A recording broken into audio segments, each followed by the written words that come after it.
Hello बच्चों, स्वागत है आपका मेरे यूट्यूब चैनल पे। आज हम डायरेक्टरेट ऑफ एजुकेशन की क्लास 7 के वर्कशीट 28 डिस्कस करेंगे, जिसका सब्जेक्ट है social science, social and political life. Date है बच्चों इस वर्कशीट की 25 जनवरी 2021। यहाँ पर आप अपना नाम लिखेंगे, यहाँ पर आप अपने क्लास टीचर का नाम लिखेंगे। तो बच्चों, वर्कशीट को स्टार्ट करने से पहले सबसे मेरी रिक्वेस्ट है कि आप प्लीज़ मेरे चैनल ऋषभ कॉमेडी क्लासेस को सब्सक्राइब कर दें, ताकि जब भी मैं नई वीडियो डालूँ उसका नोटिफिकेशन आपको साथ के साथ मिल जाए बच्चों। तो देखते हैं आज की वर्कशीट। आज की वर्कशीट में हम पढ़ेंगे how the state government form. तो किस प्रकार जो स्टेट की गवर्नमेंट होती है वो किस प्रकार बनती है। तो देखते हैं। Over country India is A union of state. हमारे जो इंडिया देश है वो स्टेट का यूनियन है, उसमें बहुत सारे स्टेट है। It has 28 state and 8 union territory. इसके अंदर 28 स्टेट है और 8 क्या यूनियन टेरिटरी है। This state and union territory These state and union territory are again divided into district and other area to run the government smoothly। तो ये state और union territory को आगे डिवाइड किया गया ताकि हम अपनी जो गवर्नमेंट है उसको आसानी से स्मूथली काम कर सके। Every state in India has a legislative assembly. हर एक स्टेट में क्या एक लेजिस्लेटिव असेंबली है। Member of the legislative assembly are called MLA। और जो लेजिस्लेटिव असेंबली के जो मेंबर होते हैं उनको हम क्या बोलते हैं, MLA। Each state is divided into different area और कॉन्स्टिट्यूंसी। हर एक स्टेट को डिफरेंट कॉन्स्टिट्यूंसी और डिफरेंट एरिया में डिवाइड किया गया है। From each constituency the people elect one representative.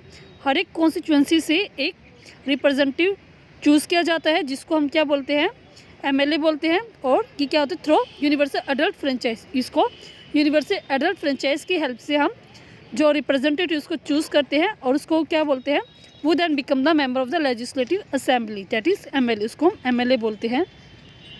In this way we can see that MLA represent the public. इस प्रकार हम कह सकते हैं जो MLA होता है वो क्या करता है, पब्लिक को ही रिप्रेजेंट करता है। मतलब जो पब्लिक की जो भी प्रॉब्लम्स होती है उसको वो रिप्रेजेंट करता है बच्चों। तो ये आपकी इंडिया दिखाया गया है आपका। इसमें सारे आपके स्टेट भी दिखाए गए, यूनियन टेरिटरीज भी दिखाई गई हैं आपको। अंडमान निकोबार, दिल्ली, ये सभी क्या हमारे यूनियन टेरिटरी है, आपको इसमें दिखाया गया है। और जो गवर्नमेंट होती है वो किस वे में काम करती है यहाँ पे, इस local, state and central level पे। ठीक है, पहले लोकल आता है, लोकल सबसे लो लेवल पे होता है, उसके बाद स्टेट लेवल आता है, उसके बाद सेंट्रल गवर्नमेंट आती है। तो आगे देखते हैं हम इसमें। We should have noticed that people stand for election in the name of different party.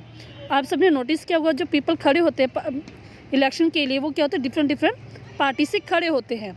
This MLA therefore belonging to different political party. और वो जो MLA होते हैं वो क्या होते हैं, डिफरेंट पार्टी से बिलोंग करते हैं। The political party whose MLA win in more than half of the constituency is considered to be in majority in the state. और उस पॉलिटिकल पार्टी, जिस पॉलिटिकल पार्टी का MLA, जिस पार्टी के MLA half से ज़्यादा सीट पर जीत जाते हैं, उसको क्या कहते हैं, वो उस पार्टी को हम उसको हम मेजोरिटी मानते हैं। उस पार्टी को हम उस स्टेट में मेजोरिटी मानते हैं।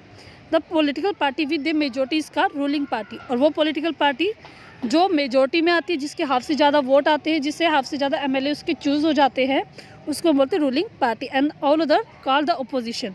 और जो बाकी होते हैं उसको हम क्या बोलते हैं, अपोजिशन बोलते हैं। After the election the MLA belonging to the ruling party elect their leader. Election के बाद क्या होता है, जो MLA होते हैं वो क्या होता है, जो रूलिंग पार्टी होती है उसमें से क्या करते हैं, अपने एक लीडर चुनते हैं। वो बिकम द चीफ मिनिस्टर। वो क्या बन जाता है, वो चीफ मिनिस्टर बन जाता है। मतलब हम कह सकते हैं MLA में से ही हमारा एक चीफ मिनिस्टर बनता है। The chief minister then select other people. जो चीफ मिनिस्टर होता है वो क्या करता है, अदर पीपल को चूज़ करता है।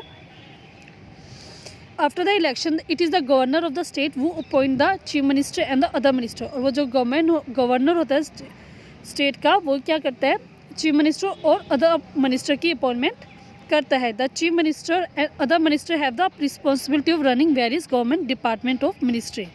और ये जो चीफ मिनिस्टर होते हैं और जो इसके नीचे जो काम करते हैं मिनिस्टर, उसकी रिस्पॉन्सिबिलिटी होती है कि वो जो बाकी के डिपार्टमेंट होते हैं स्टेट के, उसको वो स्मूथली चला सके। डिपार्टमेंट क्या क्या हैं, they have separate office, example education department, health department, environment department. से भी क्या इन डिपार्टमेंट पर उन्हें काम करना होता है।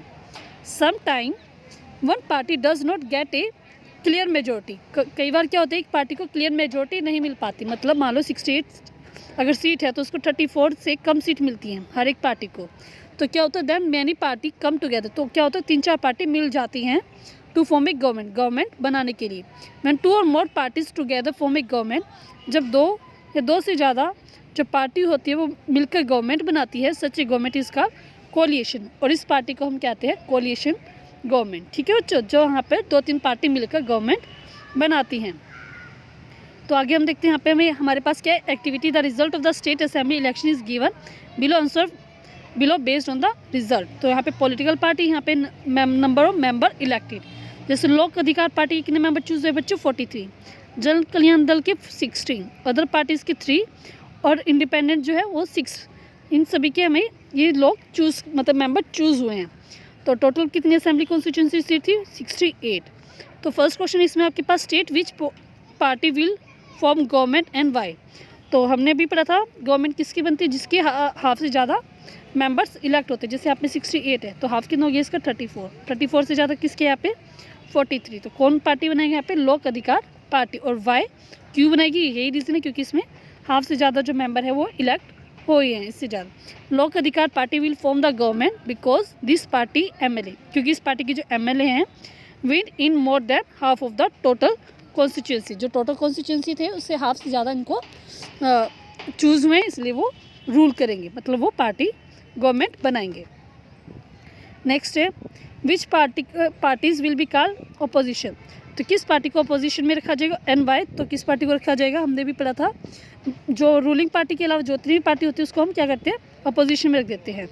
तो यहाँ पे हम कहेंगे सारे के सारे क्या अपोजिशन में बैठेंगे, जनता, अदर पार्टीज़, और यहाँ पे आप सभी के नाम लिख लेंगे। वाई आप ये लिखेंगे because their members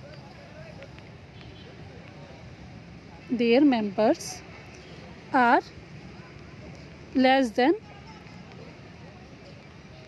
half of the constituency, half of the total constituency. जैसे उसमें ग्रेटर था इसमें लेस देन आ जाएगा, less than half of the constituency.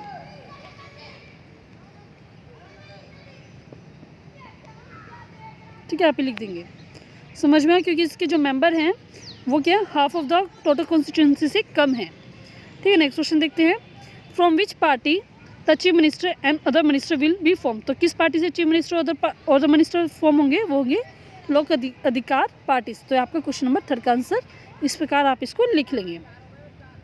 Next है find name of the some political party. आपको सम पॉलिटिकल पार्टी के नाम बताएं तो इसमें आप लिखेंगे आप, बीजेपी एंड कांग्रेस। ठीक है बच्चों, तो ये सब आप इसमें लिख लेंगे। नेक्स्ट क्वेश्चन देखते हैं, गवर्नर। गवर्नर क्या होता है, हमने भी पढ़ा था, the head of the state is the governor. State का जो हेड होता है उसको क्या बोलते हैं, गवर्नर। ही और she is appointed by the central government to ensure that the state government work within the rules and regulation of the constitution. इसको जो गवर्नर होता है उसकी अपॉइंटमेंट कौन करते हैं, सेंट्रल गवर्नमेंट करती है। और किस लिए की जाती है कि जो स्टेट है, स्टेट के जो मिनिस्टर हैं या जो भी उसके नीचे काम करते हैं मिनिस्टर, वो क्या है अपने रूल और रेगुलेशन, जो कॉन्स्टिट्यूशन के रूल और रेगुलेशन है उसके अकॉर्डिंग वो काम करे, ये देखने के लिए गवर्नमेंट की अपॉइंटमेंट की जाती है बच्चों। अब आपको क्वेश्चन है, वो is the MLA of your area, ये आपको खुद फाइंड आउट करना है कि आपके स्टेट, आपके जो एरिया है उसका एमएलए कौन है। Next use the term constituency and represent to explain why who an MLA and how is the person elected. तो किस प्रकार वो इलेक्ट किया जाता है और एमएलए को आपको लिखना है। तो आपको लिखेंगे यहाँ पे, फ्रॉम इस constituency the people elect their one representative who then represent as a member of the legislative assembly.